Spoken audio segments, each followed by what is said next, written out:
Hi, thanks for joining me on this special stream. I decided to do this Facebook Live because there has been some recent updates on the U visa bona fide policies, and I thought it would be very important to let all of you know what is going on with it. Let me turn on my lights here.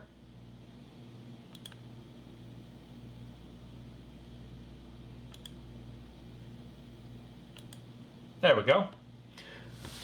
For those of you that don't already know me, my name is Andres Mejer.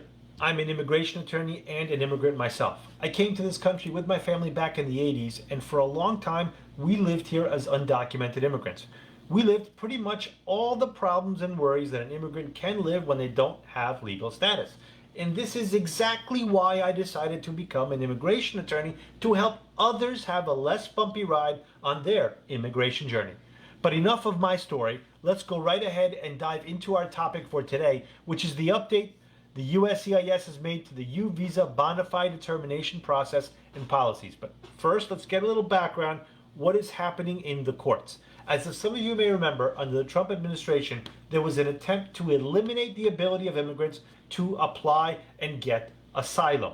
But on June 16, 2021, the Attorney General Garland decided to vacate two major cases that supported this attempt. And with this decision, what it basically means is that USCIS will have the necessary flexibility to determine what the rules for asylum should be.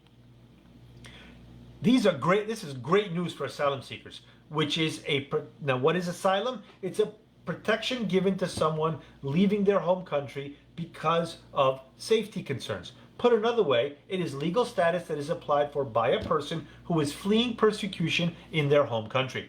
To qualify for asylum, you must prove that you have a credible fear of persecution in your home country because of a protected reason. Back in August of 2020, I did a video where I covered the basics of asylum in detail.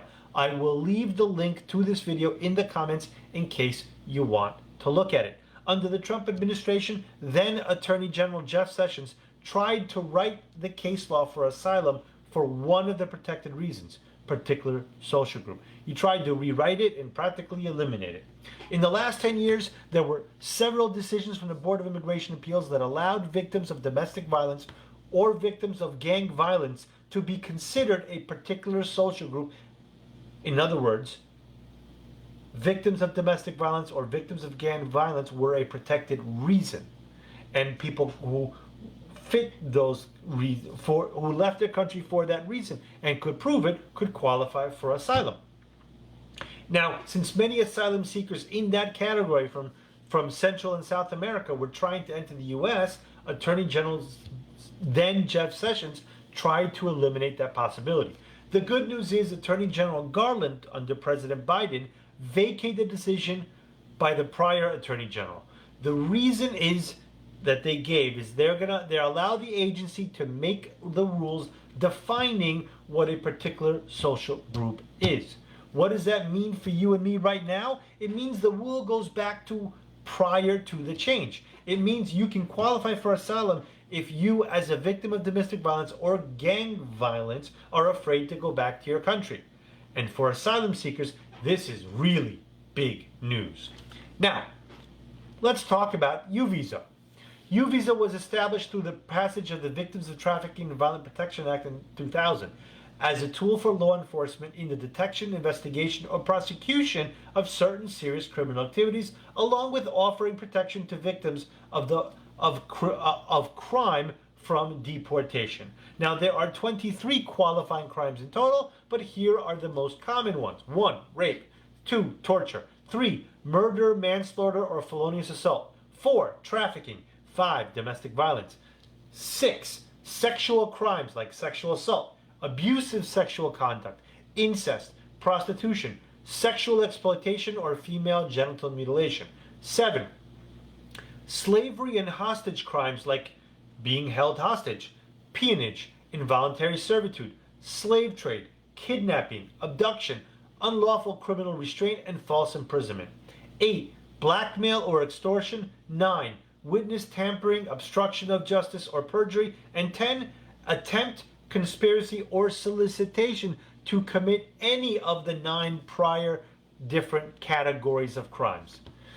There are only 10,000 U visas granted every year. And for the past 5 years, there have been between 20 to 30,000 applications filed each year. So it's been taking longer and longer to get an approval. Because of this, as you can imagine, it's taking several years for an immigrant to get employment authorization or to even get a U visa.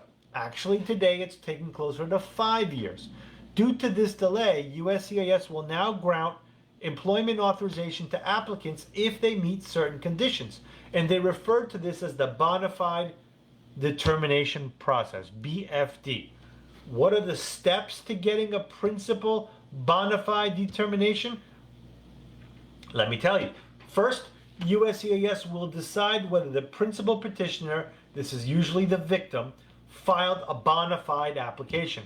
Now, bona fide means made in good faith without fraud or deceit.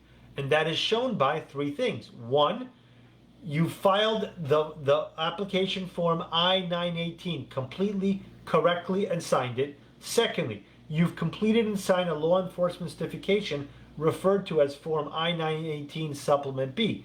And it has to be signed by a law enforcement agency within 6 months of being filed with immigration. So if I file in June 18th, 2021, that means that form must have been signed within December 18th until now June 18th, or I'm sorry, December. That's 6 months. So you filled out the application, law enforcement filled out their application, and you gave a personal statement from you, the victim, the petitioner, describing the facts of your victimization. Then you need to get your biometrics done. That means they got to do your background search. So USCIS is going to first determine if you pose a risk to national security or public safety. If not, they're going to assess if you deserve discretion, or in other words, are you a good moral person? If the principal petitioner or qualifying relative has been convicted or arrested for the following, they might be disqualified from this bona fide determination process. So what are we talking about? Well, you're going to be fingerprinted, and the USCIS is going to determine, are you a national security concern? Are you a public safety concern? For example, were you arrested or convicted for the following: murder, rape, sex abuse, offenses involving firearms, explosive material, or destructive devices, offenses related to peonage, slavery, involuntary servitude, and trafficking in persons, aggravated assault, an offense related to child pornography, or involved in the manufacturing, distribution, or selling of drugs. Bona fide determination employment authorization is issued for 4 years. If the bona fide determination employment authorization isn't issued, it doesn't mean your U visa will be denied. It just means you're going to have to wait for a waiver to be approved, because the U visa process includes a waiver requested through Form I-192 that can fix many things that otherwise would make you ineligible. So immigration, if you're convicted of a crime, immigration is going to view in the totality of the circumstances, hey, what did you help us with, and what were you a victim of, and do you deserve in the totality to get U visa status? Now, that might mean you're denied bona fide determination status and bona fide employment authorization, but it doesn't mean your U visa will be denied. Those are the steps for the principal petitioner to get the bona fide determination employment authorization. But what if you're a derivative family member? By that I mean maybe your spouse or your child. Maybe your spouse or your child also wants to get employment authorization. Well, your spouse or child or your derivative family member will need to independently qualify for the employment authorization. Take into consideration that if the principal petitioner received it, so if I'm receiving it, my wife might also get it, my kids might also get it. But because I receive it does not guarantee that they're going to get it. Let me explain the process for derivative applicants. First, the principal petitioner needs to receive the bona fide determination employment authorization. if I'm the principal victim and I'm the principal petitioner, I need to first be approved. Then USCIS will review if the qualifying relative filed a completed form for them. Now, derivative applicants have a supplement A. It's called Form I-19 Supplement A that they need to fill out completely and sign it. Then they need to prove that they are my relative, that my wife is my wife, that it's a bona fide relationship, that my kids are my kids. So, principal needs to be approved. The derivative needs to file the application correctly. They need to prove that they have a qualifying relationship. After that, the relative needs to have their biometrics done and to see if they pose a national security or public safety risk. If they don't, then they have to show that they deserve discretion. After reviewing the steps needed for the process, here's some considerations you need to know and be aware of. These new guidelines are going to impact, this new guidance will impact the USCIS review of any future application filed after June 14, 2021. Since we're already after that date, it means any application filed in the future. And any pending applications filed before that date. If USCIS grants bona fide determination for the principal petitioner, they will use any prior employment authorization form to give bona fide determination. Now, employment authorization is done with Form I-765. So what they're saying is, if you filed Form I-765 under the U visa process, even if you didn't ask for bona fide determination, because you couldn't have, because it didn't exist yet, as long as you filed the form, if you qualify, you will be issued employment authorization under this new category. If you didn't file Form I-765, as many weren't because it was taking 4 to 5 years to approve a U visa, you would be able to apply for one now. The principal petition does not have a filing fee for Form I-765, but qualifying family members do. A grant of bona fide determination doesn't mean the renewal will be automatic, meaning of the U visa. Each filing will be adjudicated independently. So if you get bona fide determination, it's valid for 4 years. If you have to apply to renew it, because the U visa still not have been approved, you will need that renewal will be adjudicated separate.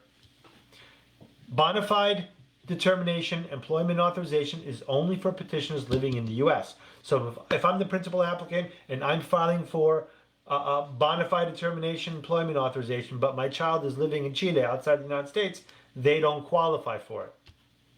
So what should you do now? By now, you must know that every case is different. The circumstances you may be facing can be very similar to the ones of someone you know or someone you heard about, but there is a ton of individual factors that you need to take into consideration. The main thing you need to have in mind is that your case is unique and needs to be treated as such. Every case has to be evaluated independently, and the request to USCIS for bona fide determination must be made on independent basis. So, if you already filed for a U visa, obviously you did not request for bona fide determination because it didn't exist then. You now need to do that. Or you can either wait for USCIS to adjudicate it on its own, or you can request that they issue you a bona fide determination, which means you need to explain that the forms were filed timely and accurately, that biometrics were completed. You need to include any dispositions for arrests and show that they were previously provided or provide them now. You need to have a personal statement or affidavit that was prepared by you, the petitioner, explaining the facts around the crime and how it affected you. And you have to explain that on totality of the circumstances, you deserve discretion. If you didn't file Form I-765, you can file it now.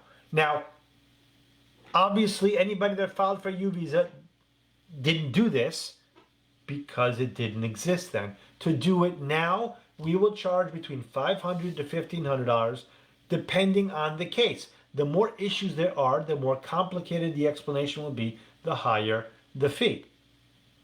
If you need help with your immigration case, call our office. If we can't help you, we won't take your money. Thank you to everyone who watched our video. I appreciate your likes, shares, and comments. If there's something you want to know about a U.S. immigration, write a comment below and we'll try to answer it on our page or in a future video. Thanks for watching. If you have something you have a question about, please post it below. I'm here to help you make your immigration journey as smooth as possible. Stay healthy and be well.